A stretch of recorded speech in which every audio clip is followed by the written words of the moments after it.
Let's talk about fantasy. It's a genre that's only getting more popular.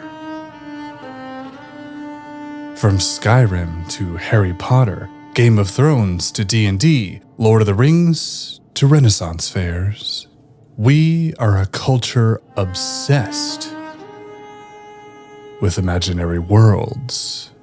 We are irresistibly drawn to tales of dragons, castles, and magic scrolls, to stories that blend the simplicity of ancient eras with the allure of the mystical, the unknown. Are these escapes from reality hurting us? Are these stories just childish distractions we need to grow out of? Or can fantasy realms do things for us that real life cannot? Today we're going to explore the answers to these questions, all based in psychology. And I think if we take a few moments to look at what happens in our minds as we journey through these imaginary worlds, we might discover new sides to ourselves. There's a lot to dive into here, so let's get started.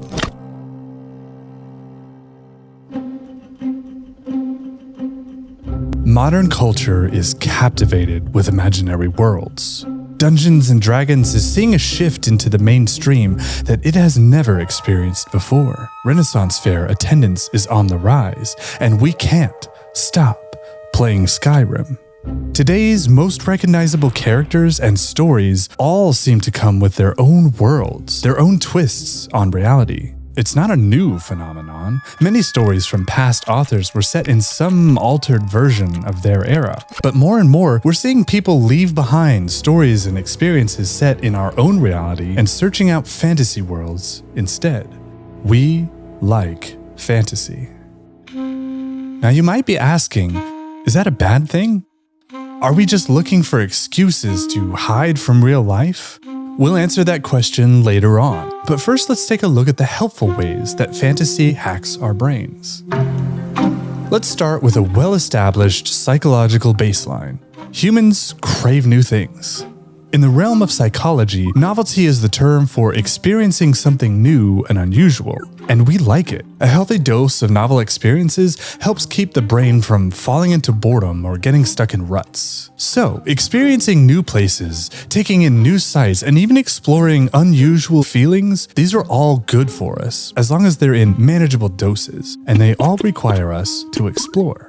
Studies are showing that humanity's need to explore hits most of us on some level, even if we would never hop aboard a galleon bound for the other side of the world. No one's gonna catch me shivering me timbers, know what I'm saying? But I still get restless if I stay in one spot for too long, despite being one of the most habitual homebodies I know. But when I do get the itch to explore, it can be a little underwhelming.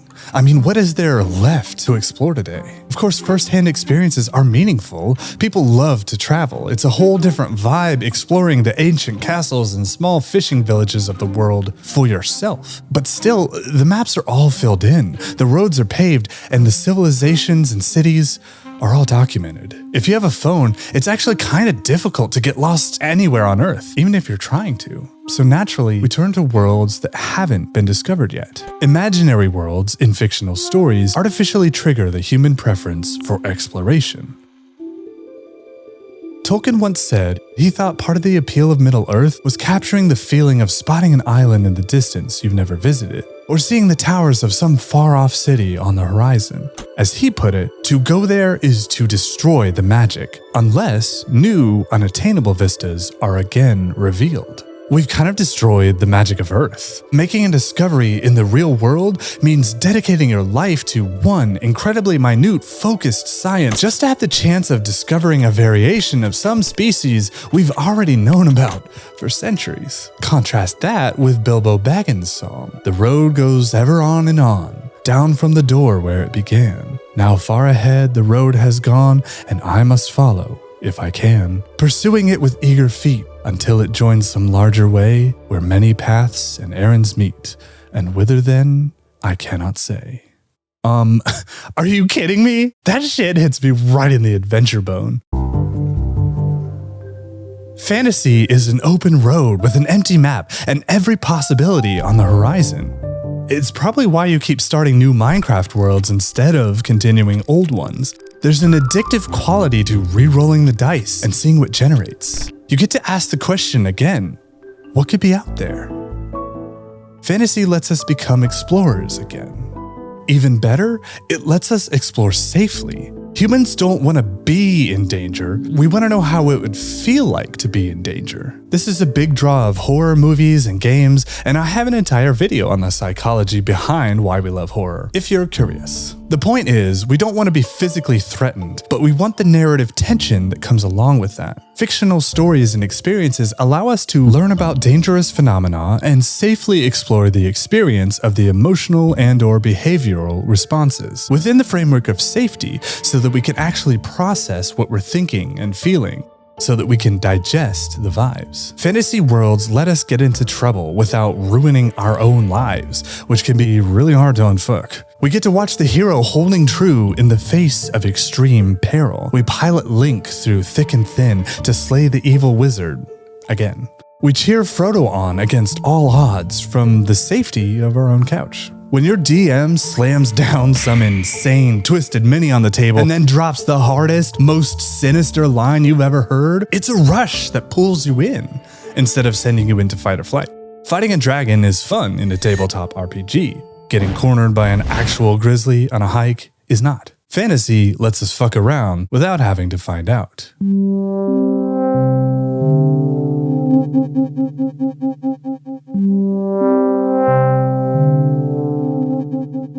Studies are finding that the more safe we become in life, the more we start to crave adventure.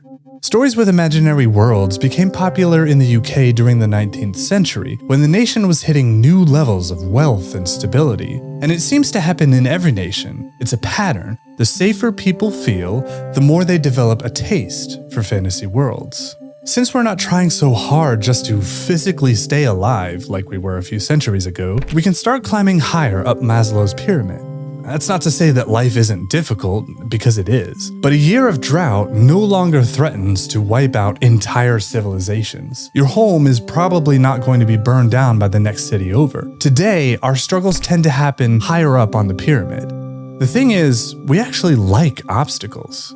Well, really, we like overcoming obstacles, and we like them to be simple and manageable. I remember back in the GameCube days, I got myself a mischievous little cheaty disc called the Action Replay. It let you alter bits of a game's code temporarily to give you infinite health, flight, invisibility, whatever. I was vibrating with excitement on the car ride home. I could not wait to try it. So I looked up some cheats and I went to work making myself a little gaming god. After adding a few codes, I launched the game, ready for the best gaming experience of my life. What I got instead was a sort of hollowed out echo of a game. I started to realize a game that hands you everything isn't really a game anymore, especially if it was originally designed around challenge. There are exceptions, of course. I myself am a frequent enjoyer of cozy, easy games, but still, they almost always provide you with a clear goal. And fantasy stories almost always have some tension baked in. There's no satisfaction in a hero without a villain. No game without goals. What fantasy lets us do is boil the struggle down to our taste, to simplify it until we find it palatable. We can handle running out of arrows in a video game because we know how to craft more, or where to buy them. That's a manageable struggle. We know what to do at the table when the random NPC bandits make us roll initiative. It's a clear-cut problem with a clear-cut answer. Fireball they ass. Fantasy struggles take life's complicated problems and strip them down into something that's more fun to engage with.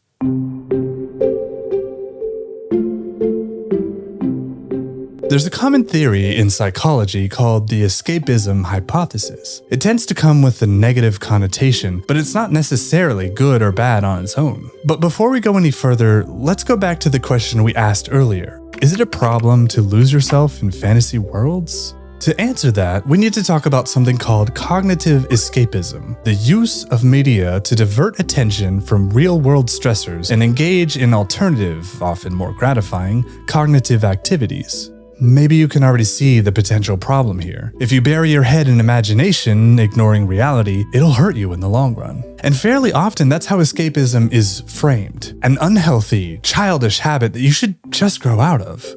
You've probably heard people shit on your fantasy interests, or at least caught a vibe. A lot of intellectuals look down at the whole genre, or they say that fiction itself isn't worth their time, implying that you should also drop it and be more sad, like them. If you've ever told a coworker about last weekend when you cosplayed at the Ren Fair and gotten that sideways stare back, you know what I'm talking about. But contrary to the common escapism hypothesis, a study showed there's no strong correlation between a fantasy preference and poor mental health. People can enjoy fantasy realms for the novelty and exploration, not just to avoid reality. The same study proposed there are two different ways of engaging in escapism: self-expansion and self-suppression. We touched on that last one earlier, self-suppression. It's a person using fantasy to push away negative thoughts and feelings. Maybe they use it to avoid responsibilities and emotional issues. This is linked to avoidant tendencies, and it can lead to addictive behaviors. Not great. Self-expansion, on the other hand, means you're using fantasy to explore, grow, and recharge. This approach leads to positive outcomes in your life and better mental health. Escapism is a coping mechanism, and like all coping mechanisms, they can be helpful or hurtful. We all have strategies for coping, some healthy and some maladaptive. The goal is to slowly transform the strats that keep us stuck into the ones that help us grow. One of the most helpful things a person can do is start paying attention. What do you feel when you're playing D&D? What thoughts come to mind when you're galloping through the open fields of Hyrule? How do you interact with fantasy worlds? Do you feel a desperate pull away from reality, like you can't stand the thought of living in it? That's a red flag I've definitely felt before. Stop and ask yourself, why do I feel that way? Once you come up with an answer, follow it up with another why, and then another. Try to ask why at least 5 times. With each why, you'll dig a little deeper until you reach the emotional root of the issue, the part that really matters.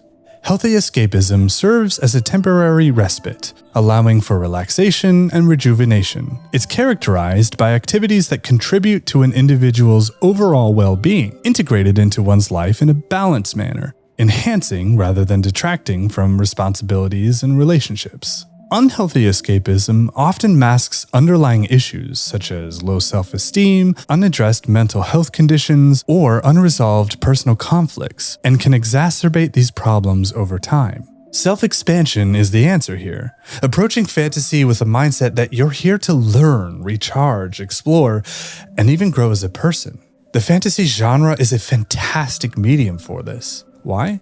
Because it cuts out the chaos and the noise of today's life. There's no traffic, no busy work, no texts you haven't responded to, no DMV forcing anyone to get their car inspected, and there's no emerging research about how social media might be toxic for our mental health. What's left feels simpler, more personal. It's easier to connect with. It's a departure from the stressors of life while still exploring the themes of life. Fantasy is escapist, and that is its glory. If a soldier is imprisoned by the enemy, don't we consider it his duty to escape? If we value the freedom of mind and soul, if we're partisans of liberty, then it's our plain duty to escape and take as many people with us as we can. But why fantasy specifically? Why not sci-fi or other genres? Of course, they also can fill that role, but the fantasy genre is king, statistically speaking. It draws in more people than any other fictional genre. Why is that? Well, that question is big enough to be its own video, but let me touch on a couple answers that stand out to me. First, fantasy is easy to grasp. People get around on foot or horseback. There's no complicated network of roadways and sprawling interstates. There's no complex machinery, and you can't just laser beam someone to defeat them. Blades and arrows are intuitive. We understand how they work. Swing, whoosh, it just makes sense. Another factor is fantasy tends to reach back into the past, so it doesn't trigger those thoughts in the back of your mind, wondering if AI really could take over the world and ruin everything. Sci-fi usually imagines the future, along with all of its potential threats. It kind of leaves you wondering if the threats are coming for you someday. But we know how the medieval age played out. There's no future threat there. You're free to explore themes and conflicts without the nagging reminder of the real world's future problems. And you can spice it up with a little magic and wonder. Now, I like sci-fi. In fact, as a kid, I didn't like fantasy. What is the point of a stabby stick when you could blast away the bad guys with lasers? I just didn't get the appeal. Now, I still think lasers are cool, but they've lost a little bit of their razzle-dazzle for me. As tech races towards the sci-fi future that was only a dream to me as a child, the reality of it can feel a little disappointing and sometimes scary. I like knowing Gandalf will just keep on being himself, wise and warm. At no point is he going to get distracted doom-scrolling, and that makes me feel nice and relaxed. Alright, we need to talk about The Legend of Zelda. Each game in the series shares some common themes, like loss, overcoming adversity, and becoming your own hero, and a concept called the locus of control. It's the idea that people either see themselves as in control of their lives or at the mercy of outside forces. An internal locus of control attributes outcomes to your actions alone, while an external locus only blames outside forces. In general, healthy adults rarely believe that everything is either entirely out of our control or entirely within it. It makes sense, right? We might lean one way or the other, but on some level we understand. Life is a mix of the two. Games like Zelda really reinforce this. In every entry, you as the hero have to take action, but also in every entry, bad things happen to you beyond your control. Growing up on games like this helps solidify internally, it's not always my fault when I fail, but it's still up to me to push forward. It's the tension between the internal and external locus of control. Individuals who employ a blend of both internal and external loci in their reasoning report higher levels of happiness. This concept is one of many that we learn intuitively from stories like Zelda, like Game of Thrones, which is the point I've been building to here. We like to learn. Now, maybe we don't like the flavor of learning that we were put through as kids, sitting under the fluorescents, listening to a teacher talk at us about stuff we didn't care about, and then getting tested on it. But learning comes easier when it's something you're already interested in. You naturally learn characters and their motivations because you want to know where their story goes. You learn how a spell works in D&D because you want to cast it and feel badass. You learn how to beat a Dark Souls boss because you want to keep playing Dark Souls. That last one might be a bad example. I quit Dark Souls after like 10 minutes. We learn ways of thinking, problem solving, resilience, life themes, and emotional depth through fantasy stories, just as much as we learn these things through life itself. Have you ever noticed how the main character always gets pulled into the thick of things before they're ready? They get the call to action, and they always say no at first. It's part of the hero's journey, and it's often a reflection of the way we experience life. Some problem shows up and looms over us, but we feel like we can't handle it. And our first reaction is, nope, not dealing with that. But then along comes some inciting incident that forces us to either take action or deal with the consequences. That's why the narrative structure of the hero's journey resonates so much. We can identify with them because we know how that feels. Frodo is just some everyday halfling living everyday life when the ring shows up, along with Gandalf's warnings. When he finds out the enemy plans to enslave everyone, even in the Shire, he decides to try. And the story begins. His eventual victory helps us feel more confident that maybe we can succeed. We learn through the story that success is possible, even if it will be difficult. I wanted to explore this topic today because I feel like a lot of times works of art get put in a box like they're just trinkets. Sure, they're nice, but they don't offer anything that matters in people's everyday life. I think that's bullshit.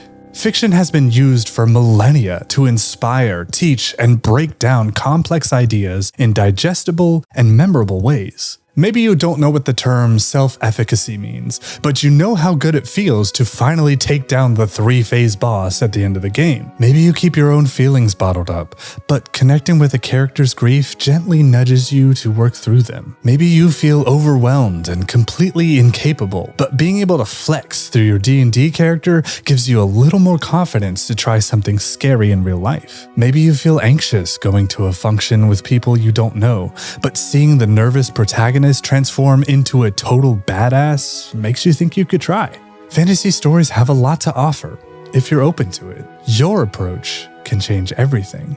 But what do you think? How have these imaginary worlds affected your life? I'd love to hear your thoughts. Until next time, I've been Dan. Thanks for letting me get up on my soapbox.